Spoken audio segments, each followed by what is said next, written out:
Here is the 2024 Subaru Crosstrek Sport in magnetite gray pearl.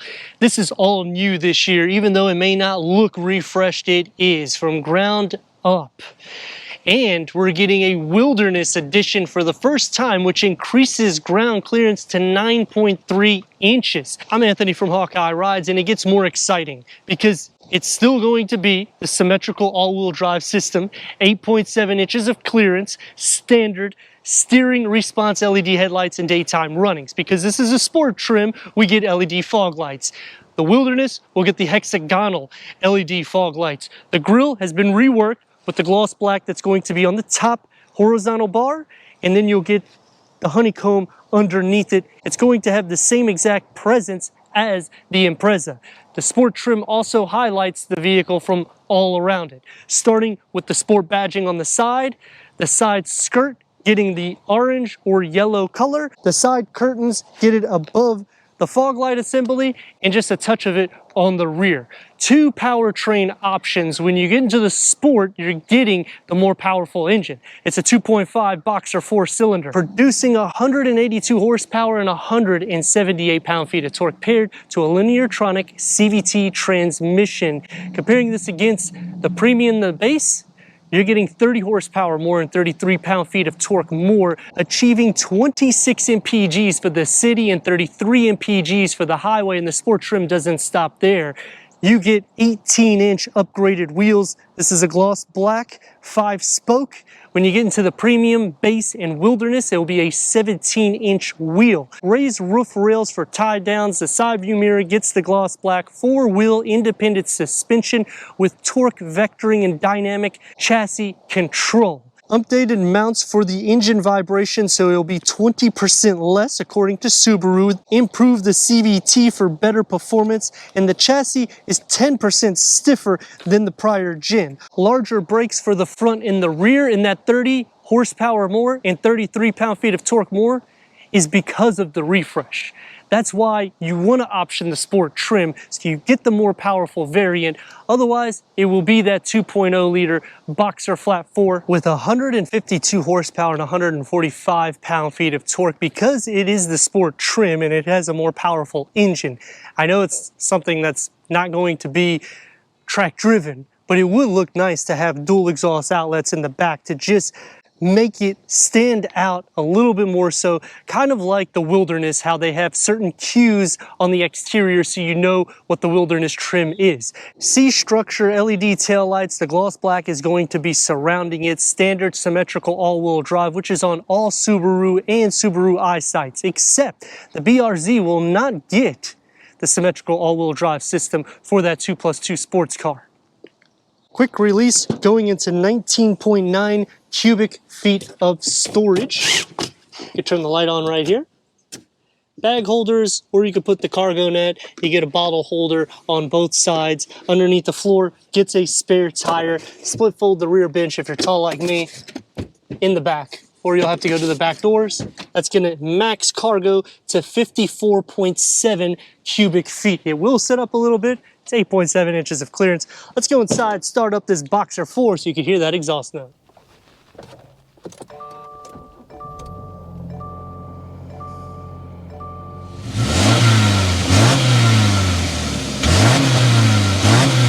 Sports cloth upholstery with yellow accents and contrast stitching. 6-way manual adjustment for the driver, 4-way manual adjustment for the passenger. Heated front seats start on this trim, and optional 10-way power seat adjustment for the driver. Headroom and leg room. We get the stainless steel pedals. This is the sport trim. There isn't any pass-through, but it does have a good rework to the interior. It's going to be the same design as the Impreza, starting with the 11.6 touchscreen infotainment with Apple CarPlay, Android Auto, Sirius XM, AM, FM, streaming Bluetooth audio. Put it into reverse and you get a 180-degree reverse camera. I just wish that they would configure this so it would cover the whole screen. That is the big con that I always have with the Subaru. Click here and this is your dual climate control settings. You can just move your finger up and down. It is a little bit glitchy, the system, but it works. Or you can physically use buttons. in which you could turn on and off the stereo, turn up the volume, change the tune, so I like that, with a wireless charging pad, USB ports, and the key fob for the new Crosstrek hasn't changed since the last gen. You get the contrast stitching that's going to be around the shifter, gloss black elements, 12-volt charger, and a storage pocket here. This whole area here was also cleaned up. This is still pushed back, opens up. It's a deep storage pocket. It is soft. It's just, if you're short, I could see somebody not having any room. Steering wheel, multi-function with adaptive cruise control, lane keep assist, the paddle shifts. 4.2 informational display for the driver that can go through an array of information. You can also change the modes for the SI drive to make it more sporty.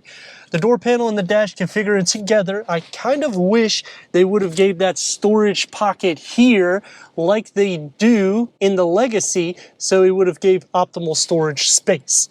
As for the door panel, you're going to get that yellow stitching, and it's going to be soft to touch here, one touch up and down for the front windows, and a medium-sized storage pocket with 2 beverage holders carved out. Auto-dimming rear view mirror with the compass, that is part of the package we have, and they have actually fixed the eyesight where I can fit my hands underneath it, no moonroof. For the back seats, headroom, and if you move too much, you're going to hit the headliner because of the way it is carved out. It actually comes inwards. As for leg space, it's not going to be an issue. That's in the seat position I was sitting. Storage only beyond the passenger seat with 2 USB ports, cup holders, and armrest. And the door is going to be stripped of the materials that's in the front. So you notice no contrast stitching because it's plastic. They took out the carpet. It is soft to touch here with the contrast stitching and a smaller storage pocket with 2 beverage holders carved out. There should be a total of about 8 bottle cup holders throughout the vehicle. Sharing feet, but shoulder space. It will contour inwards a little bit, but it's still doable for the size of this vehicle. Sorry, I just dropped the camera. Headroom is still fine for somebody that's over 6 foot. 2.5 liter flat 4 boxer engine with 182 horsepower and 178 pound-feet of torque. That's up 30 horsepower and 33 pound-feet of torque. Should be a fun little drive with this Lineartronic CVT.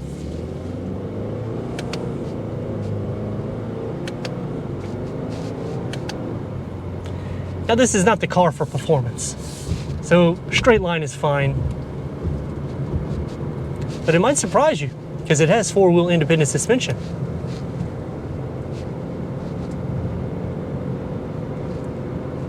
And what I'm finding right now is this is just as good as the Impreza, just lifted up. So if you're thinking about that vehicle, you might want to test drive this too.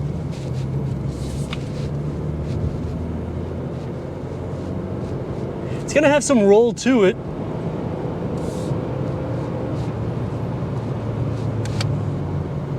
You will hear the exhaust filter in and the wind noise because this is more or less a box.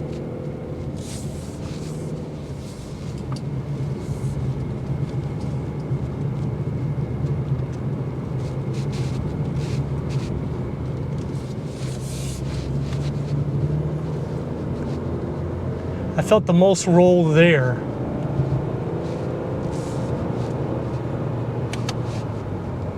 But it's still fun and playful. The extra horsepower and torque is definitely welcome.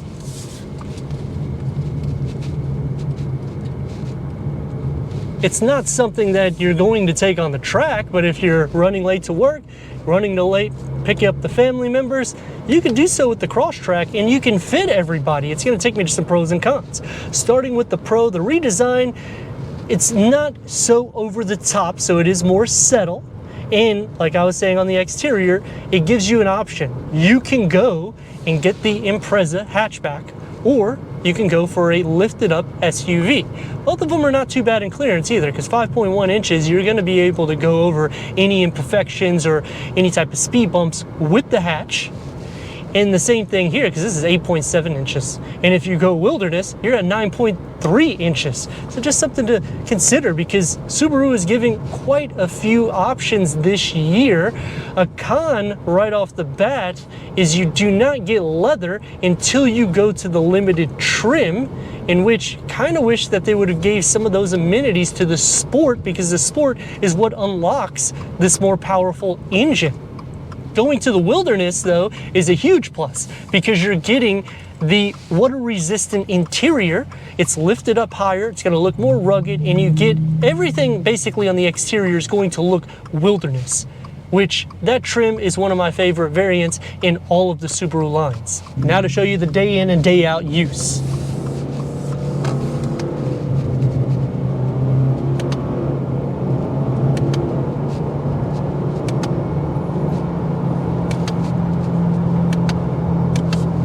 It's better than the prior gen. It's not going to be phenomenal. It's something that has become a lot more tech-driven, a little bit quicker in speeds.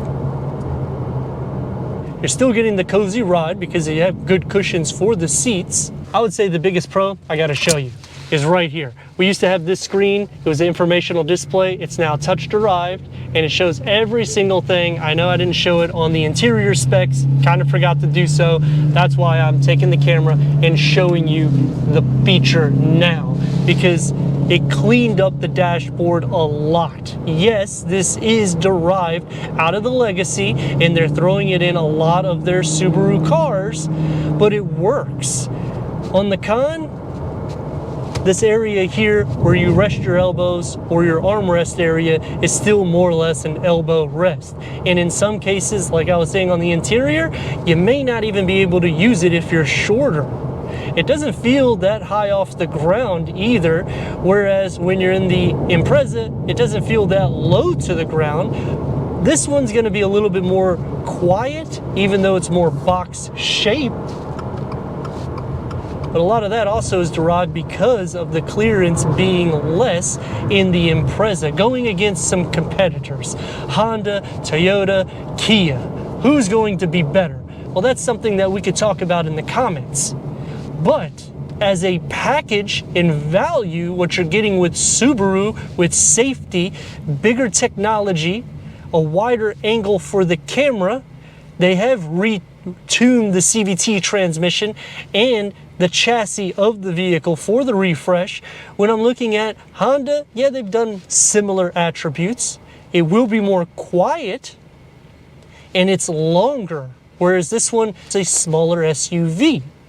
Going against Toyota, that's going to be a little bit more noisy. You can option TRD off-road, in which it does change the suspension, but that would be more comparable to the wilderness. As for the interior, this one's going to be a little bit more open space. That one's going to feel a little bit more tight. Going against Kia, they do a great job in the sense of giving space in the interior. It's a quiet vehicle. None of these vehicles are going to be sport derived, so strictly everyday use.